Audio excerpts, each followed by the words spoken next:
the unfinished manuscript of his masterpiece, consisting of a brief prospectus and a further 850 pages distributed among 36 folders marked with the letters of the alphabet.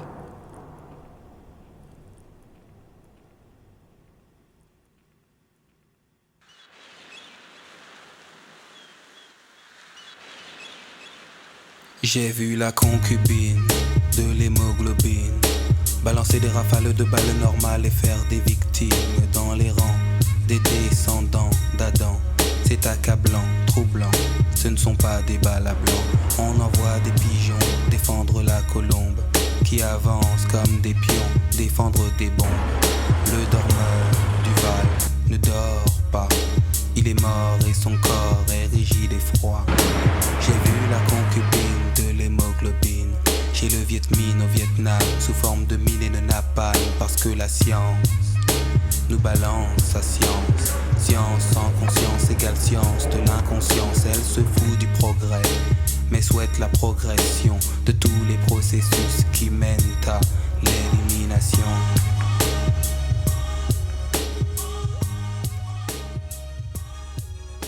Benjamin sorted his hundreds of pages on the arcades into sheaves of papers distinguished by topic, elaborately cross-referenced and assigned letters of the alphabet. The main focus of what follows will be on 7 of these sheaves. Though not entirely in the spirit of Benjamin's text, which avoids any kind of master narrative, a young woman will be speaking a frame narration, while this voice of mine will impersonate Walter Benjamin in reading excerpts from passages that he himself wrote. A man with a French accent will be reading passages from French sources that Benjamin quotes in his Arcades project, while a man with a German accent will read excerpts from sources in German.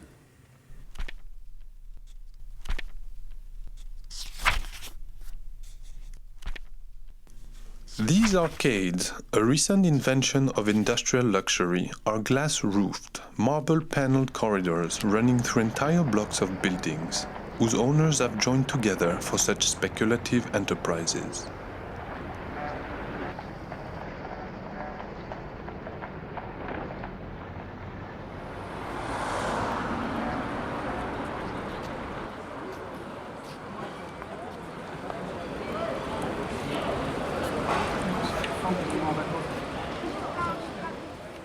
Lining both sides of these corridors, which get their light from above, are the most elegant shops, so that such an arcade is a city, a world in miniature, in which customers will find everything they need. During sudden rain showers, the arcades are a place of refuge for the unprepared, to whom they offer a secure, if somewhat restricted, promenade, from which the merchants there also benefit.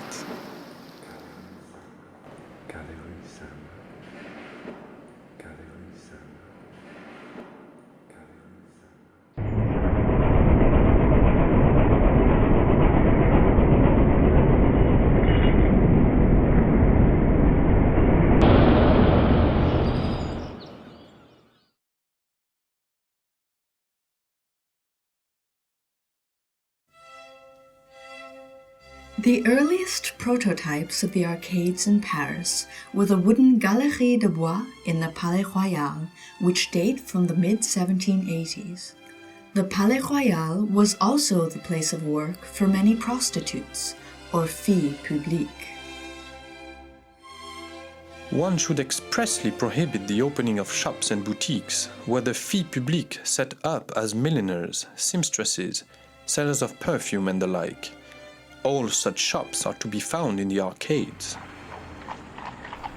French military expeditions to Italy returned home amazed by the measures that Italian genius had taken against the excessive heat. And admiration for the arcades soon led to their imitation. It was the rainy climate of Paris, so celebrated for its mud, that suggested the construction, for example, of the famous Rue des Colonnes in 1795. 7 years later, Napoleon I built the Rue de Rivoli. This granted the bourgeoisie protected access to a range of commercial businesses on a much grander scale.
A major technological development that enabled the building of the arcades was the use of iron in the construction of ceilings. The first buildings made of iron served ephemeral purposes: covered markets, railway stations, exhibition halls. Iron is thus directly connected with functional moments in the life of the economy. In stone, we feel the natural spirit of its mass, whereas the strength and durability of iron strikes us as somewhat artificial, even though its tensile strength is 40 times that of stone.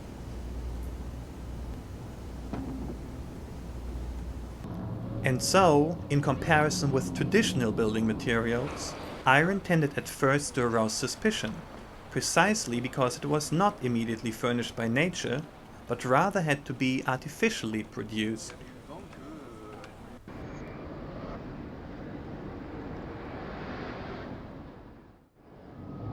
For Benjamin, the arcade is a hybrid kind of iron construction, with its technologically advanced roof and what he calls the old-fashioned character of its interior, modeled on traditional architectural forms and motifs.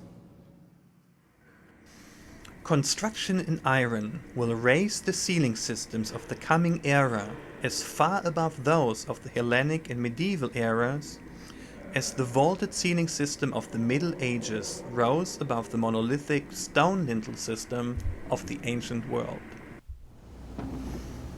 When at one point the development of space through iron and glass came to a dead halt, a new impetus for it flowed from a quite unexpected source. Neither a house for people nor for God, but rather a house for plants. The origin of all contemporary architecture in iron and glass is the greenhouse.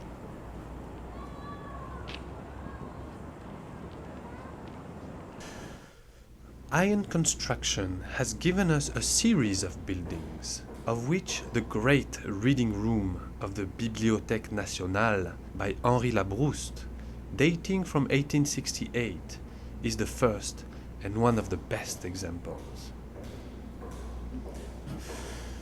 It is difficult to imagine anything more satisfying or more harmonious than this grand room, with its 9 fretted cupolas, which rest by way of iron lattice arches on 16 slender cast iron columns.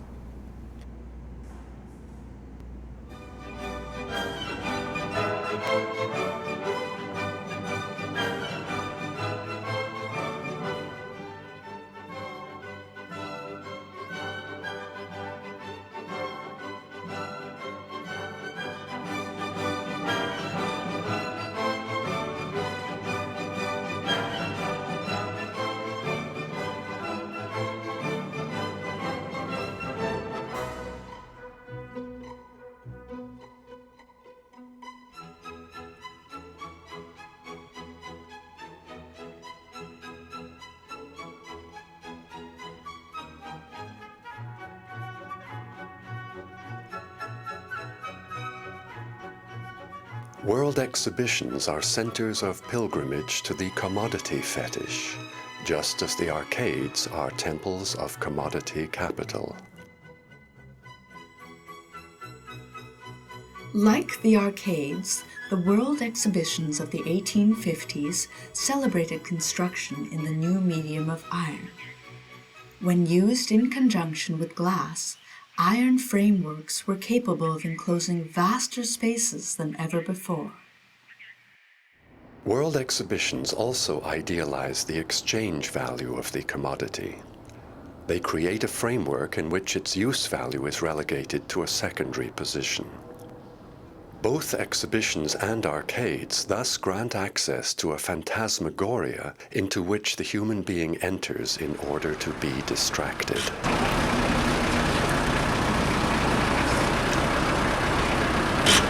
Benjamin also discusses a literal phantasmagoria that was made possible by construction in iron and glass. The latest, but also the grandest work of mirror magic in Paris can still be seen today. The Cabinet des Mirages in the Musée Grévin, next to the Passagenwerk. 3 pairs of parallel mirrors form a hexagonal room, with a triple-faceted revolving drum at each corner, capable of setting one of 3 exotic scenes: a Persian palace, a Hindu temple, and a tropical jungle. The mirrors create the impression of 6 identical virtual rooms around the actual room. And around those, another 12 rooms, then 18, up to 72 virtual spaces. Different coverings transform the iron supports into Greek pillars, Egyptian pilasters, or lamp posts, which accordingly surround the viewers with forests of ancient temple columns as far as the eye can see, or series of countless railway stations, market halls, or arcades, one after the other. The performance is accompanied by changing illumination and gentle music. The experience reflects for Benjamin the kaleidoscopic consciousness of the flaneur, who strolls through the arcades, accumulating impressions in multiple layers and mosaic-like configurations. J'ai vu la concubine de l'hémoglobine, morne comme l'automne, un printemps en Chine. Ça c'est assez passé, assez gâché, cassé, la porcelaine de peine, qu'est la colombe de paix. L'art de la guerre tue de jeunes bambins. L'œuvre de Kim Song-man reste sur sa fin. La Guernica, et comme le pic assiette Picasso la repiqua.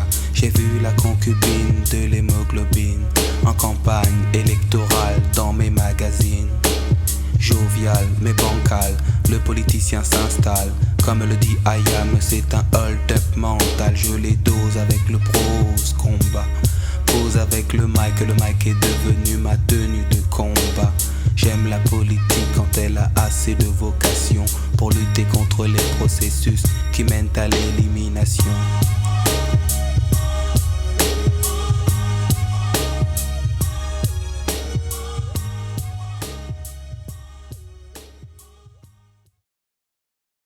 By close-ups of the things around us, by focusing on hidden details of familiar objects, by exploring commonplace milieus under the ingenious guide of the camera, film on the one hand gives us greater insight into the inevitabilities that rule our lives, while on the other hand it succeeds in granting us an immense and unexpected realm of play.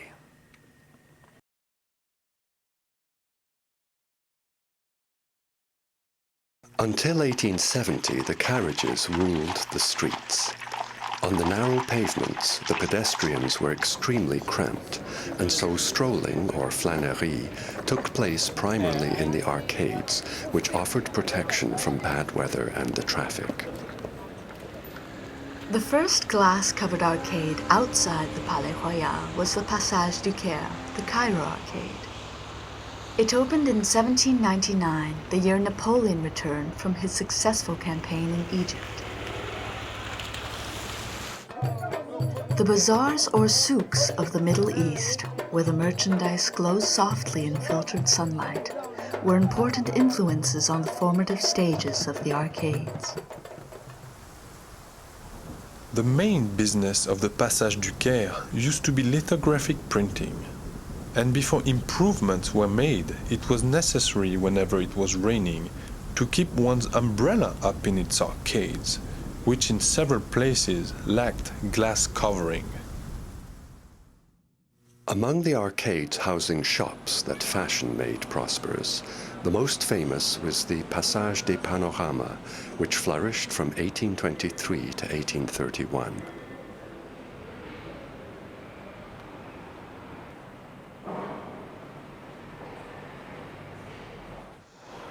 With the change from gas and oil lamps to electric lighting, the arcades began to decline, or rather to turn around. Suddenly, the commodity seized power over them. Only then came the epoch of commercial firms and figures.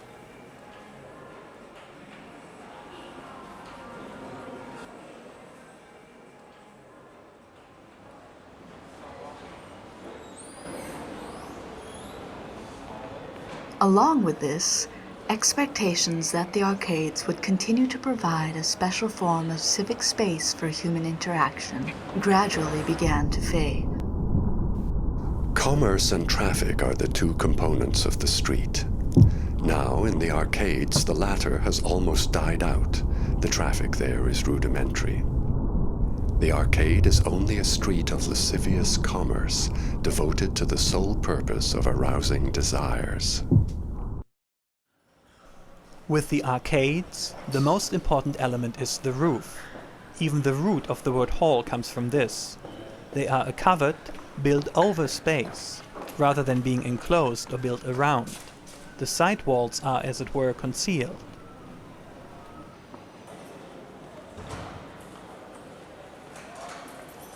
This last point applies especially to the arcades, whose walls primarily have the function of the walls or facades of houses.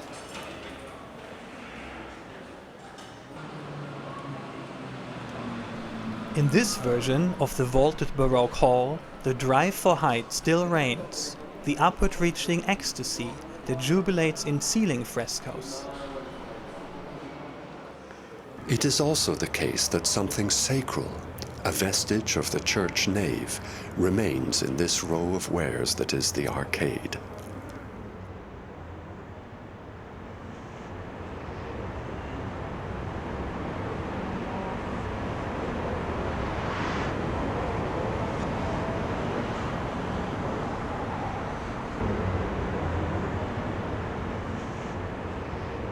One cannot praise the arrangement of the Passagenwerk Doda too highly.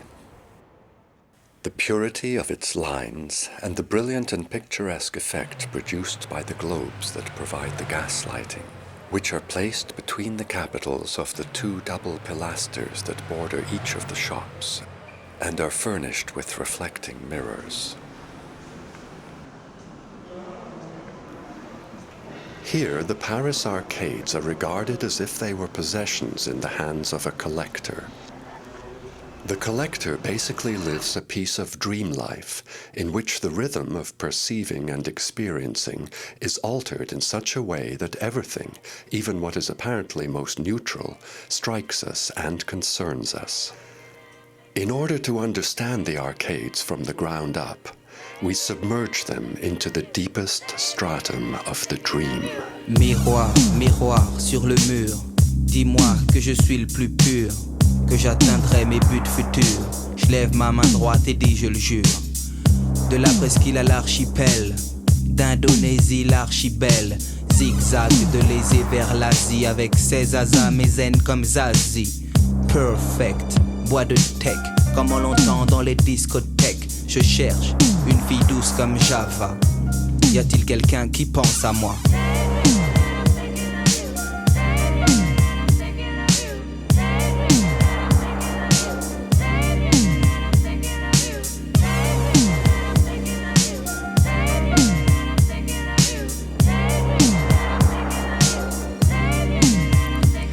J'ai vu une fille dansant le New Jack Swing, avec le swing d'aller sur le ring. Elle était Vasming, pas cruche. Et moi j'ai fait l'autruche. J'aurais dû lui parler, baby what's your name, dans un pur style drague à l'américaine. Mais la belle demoiselle s'est éloignée comme un archipel. J'ai besoin de nitroglycérine pour quitter mon goulag solar généticine. Sans toi c'est dur comme AIA. Je rêve que tu penses à moi.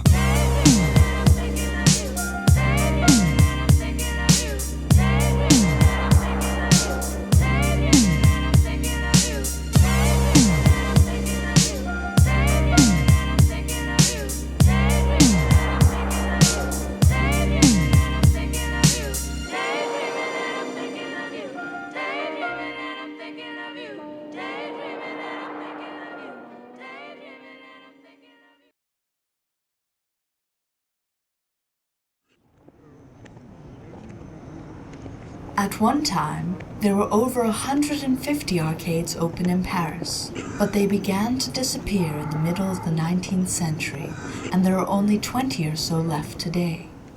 Many of them were demolished in the course of the enormous project to modernize Paris, which was directed by Baron Haussmann under Napoleon III. This involved the building of huge boulevards, and in the process, many beautiful parts of the old city were destroyed. The true goal of Haussmann's projects was to secure against the possibility of civil war. He wanted to make it impossible for the rest of time to build barricades in the streets of Paris. Widening the streets would make the building of barricades ineffectual, and new streets would connect the military barracks in direct lines to the workers' districts. Haussmann's rebuilding forced hundreds of thousands of workers living in the city to move to lodgings on the outskirts. At the same time, it cut a swathe of destruction through numerous city blocks containing arcades. These notes on the Paris arcades were begun under an open sky of cloudless blue, forming a vault above the foliage. And yet, thanks to the millions of leaves that were visited by the fresh breeze of diligence, the labored breathing of the researcher, the storm of youthful zeal, and the idle gusts of curiosity, they have now been covered with the dust of many centuries. For the painted sky of summer that looks down from arches into the reading room of the Bibliothèque Nationale has spread out over them its dreamy, lightless blanket.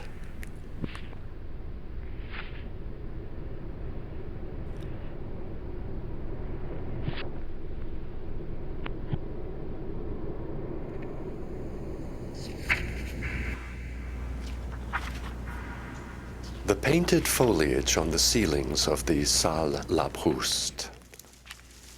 As one leafs through the pages down below, it rustles up above.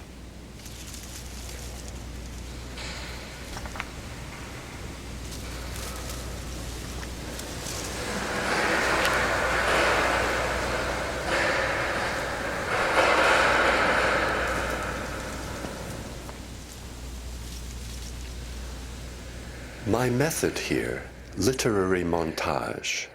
I have nothing to say, only to show.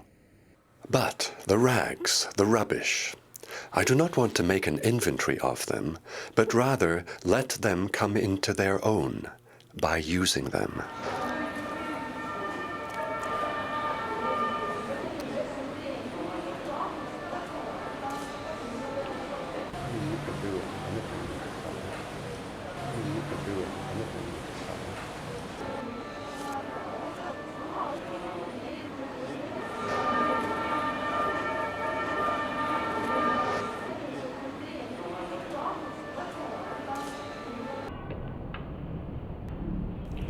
In my work on the arcades, I am concerned with getting down to an origin, specifically the origin of the formations and transformations of the arcades in Paris from their arising to their decline, and I get hold of this origin in the economic facts.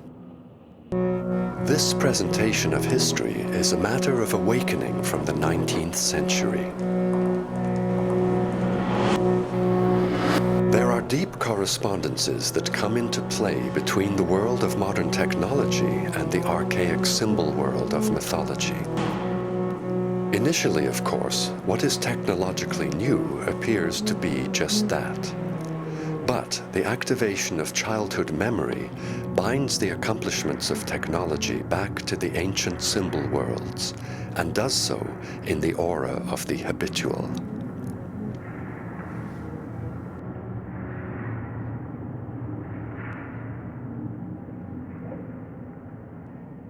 The dialectical image is one that flashes up, so that what has been is to be held fast as an image flashing up in the now of understandability.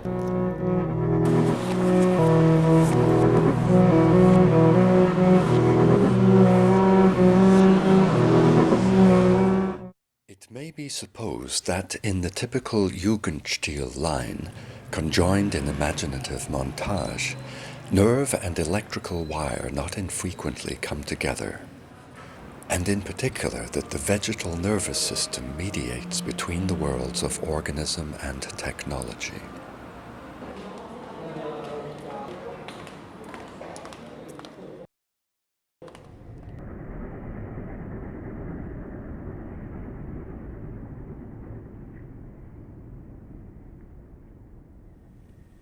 The camera intervenes into familiar activities with the resources of its lowerings and liftings, its interruptions and isolations, its extensions and accelerations, its enlargements and reductions.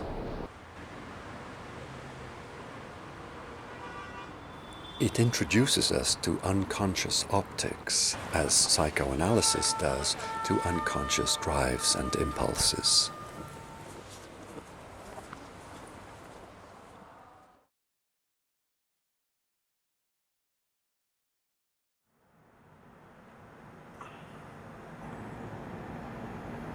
The original covered markets at Leal were a series of magnificent iron and glass structures that were torn down in 1971.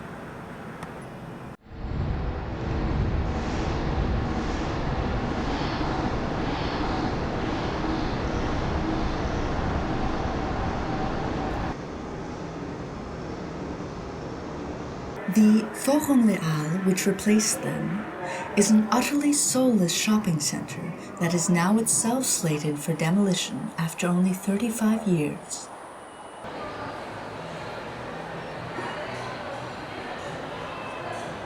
While there is a strange beauty that Benjamin might have appreciated in the fragmentary way the new structures reflect parts of the older city, the premature dilapidation is aesthetically unsettling, by contrast with the arcades, most of which have aged rather beautifully.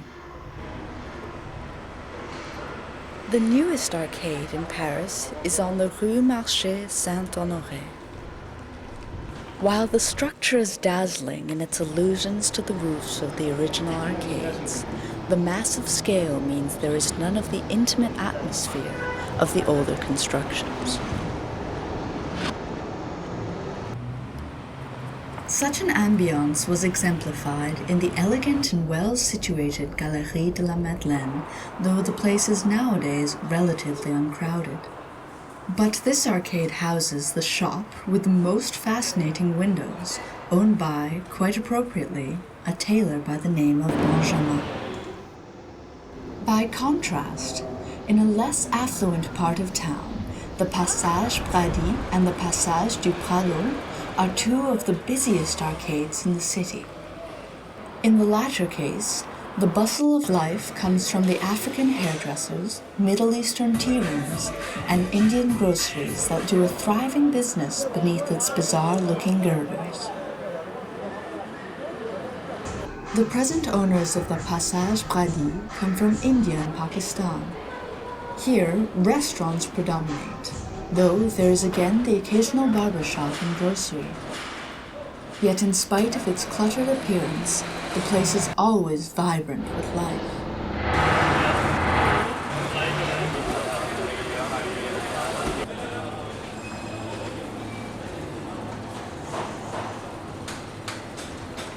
While the first arcade in Paris celebrated Napoleon's conquest of Egypt, the most thriving nowadays represent an economic victory by the formerly colonized.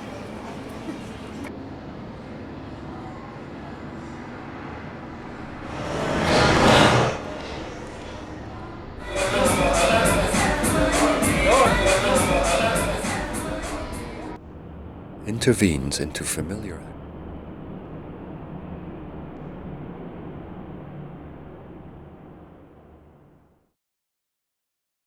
In the most successful case of restoration, the Galerie Colbert no longer houses commercial businesses, but rather branches of the university and various cultural institutions. Once these are fully operational, one might expect a different kind of crowd in this elegantly restored space.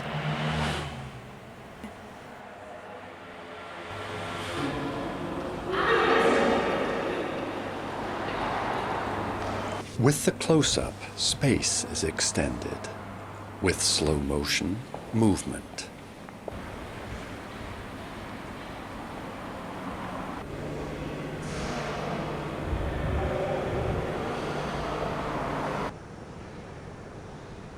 Slow motion discovers in familiar movement motifs quite unfamiliar ones, which, far from slowing down fast motion, rather give the effect of singularly gliding, floating, supernatural movements. It is palpably clear that a different nature speaks to the camera than to the eye.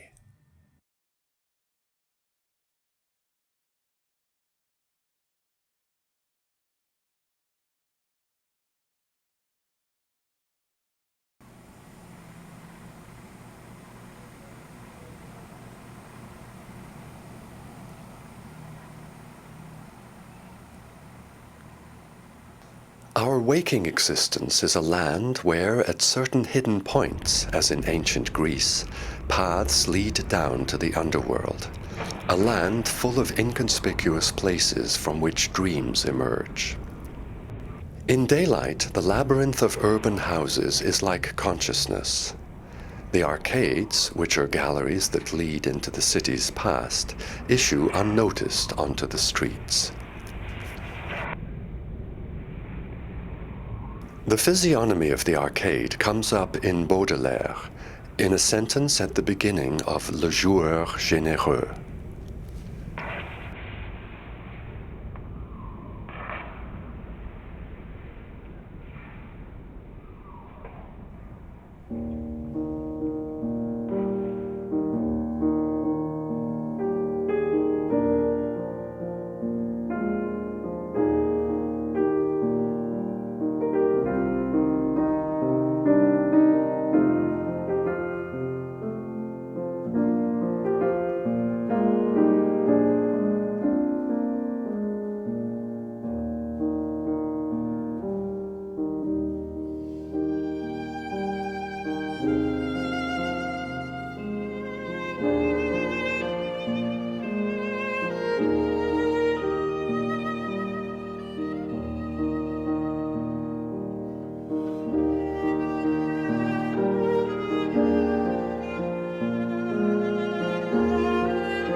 concerning the contemporary rhythms that in fact determine this work.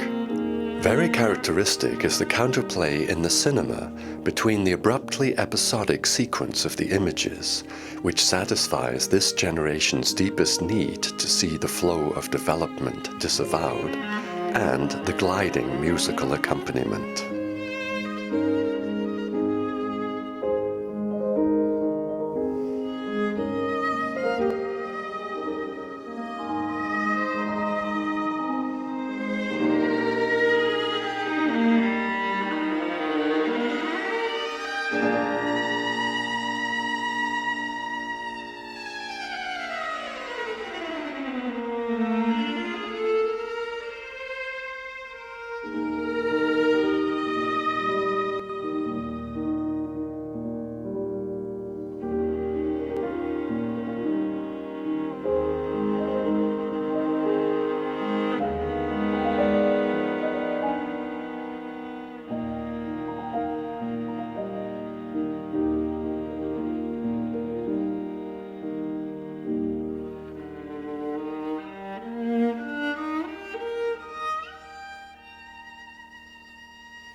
For Benjamin, as for Baudelaire before him, the flaneur is someone who strolls around the city without any particular goal or purpose, and is thus unusually open to the multitude of things occurring there.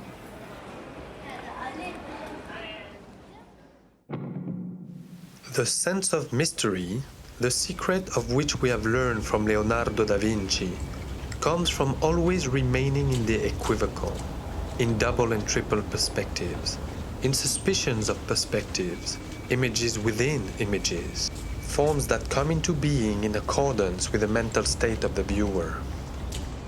The peculiar irresolution of the flaneur.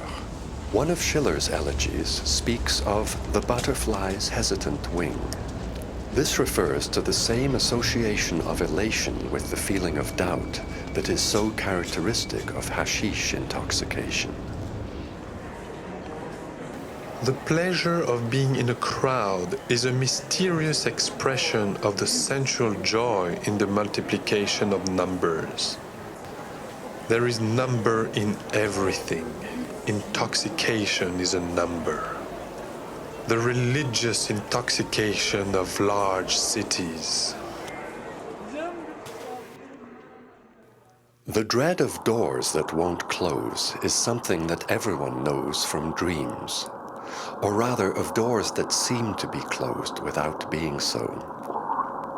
The path we follow in walking through the arcades is basically a kind of spectral walk on which doors give way and walls are insubstantial.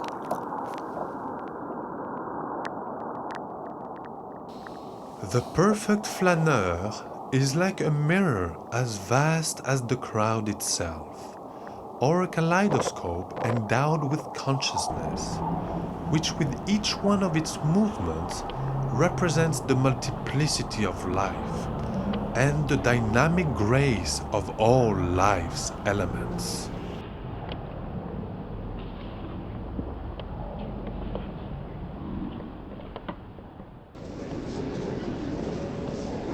The fundamental experience of the flaneur is of the colportage phenomenon of space, in which everything that potentially happened in a particular place is experienced all at once. Such experiences of superimposition or overlap are especially common in the world of hashish. The place winks at the flaneur. Now, what do you think may have gone on here? C'est dur à dire, mais j'ai peur.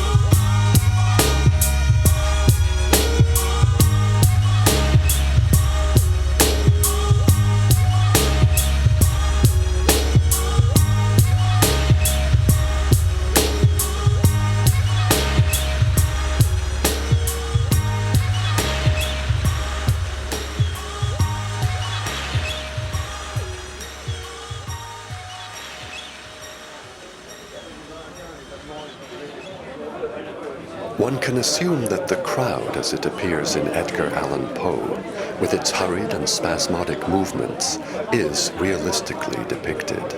These movements are less those of people going about their business than those of the machines in whose service they work.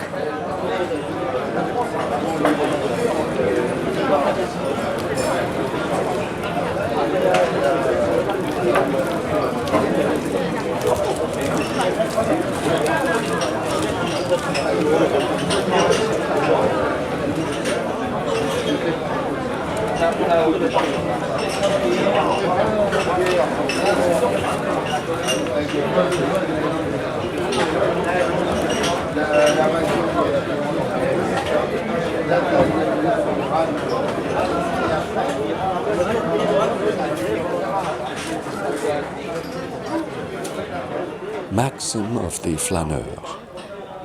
In our standardized world, one must go into the depths right here. Estrangement and surprise, the most gripping exoticism, are all close by.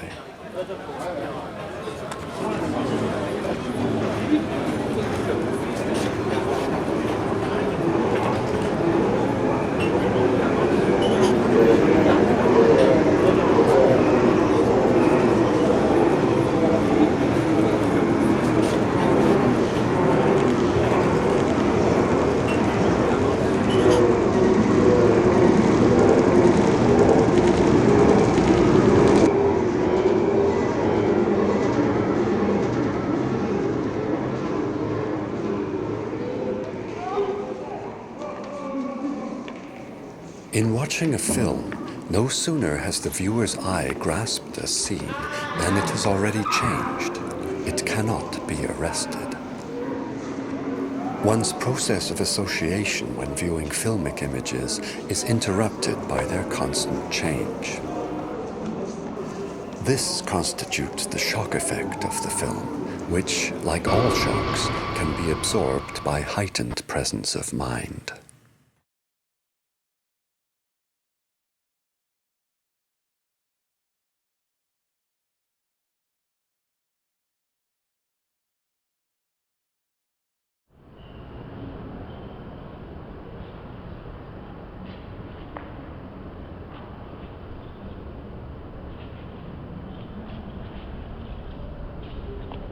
In the arcades, a world of secret affinities is revealed. Palm tree and feather duster, hairdryer and the Venus de Milo, prostheses and letter writing manuals.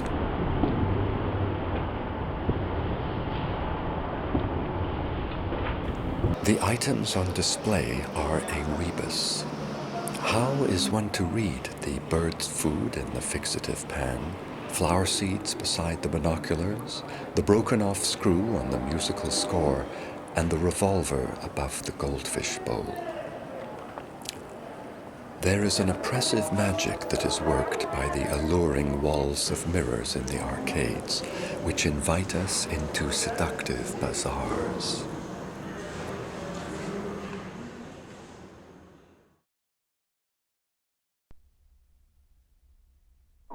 The ambiguity of the arcades comes from their abundance of mirrors, which magically extend the spaces and make orientation more difficult.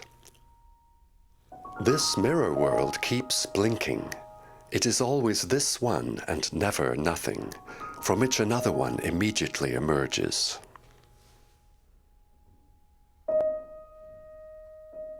The space that transforms itself does so in the womb of nothingness.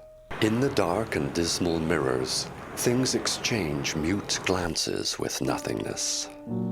There is thus an ambiguous winking coming through from nirvana. A whispering of glances fills the arcades.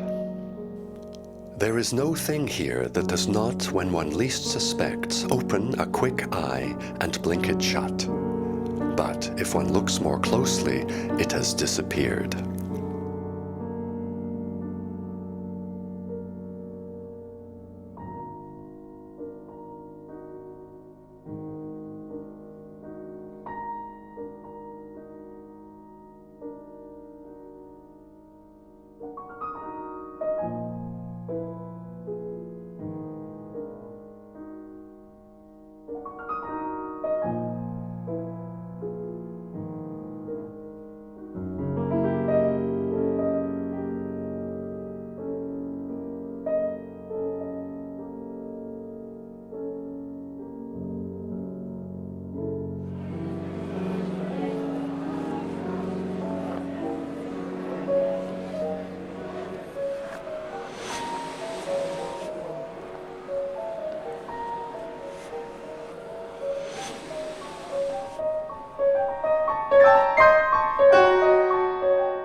After fleeing Paris in 1940, Benjamin managed to reach a town on the Mediterranean coast on the border with Spain.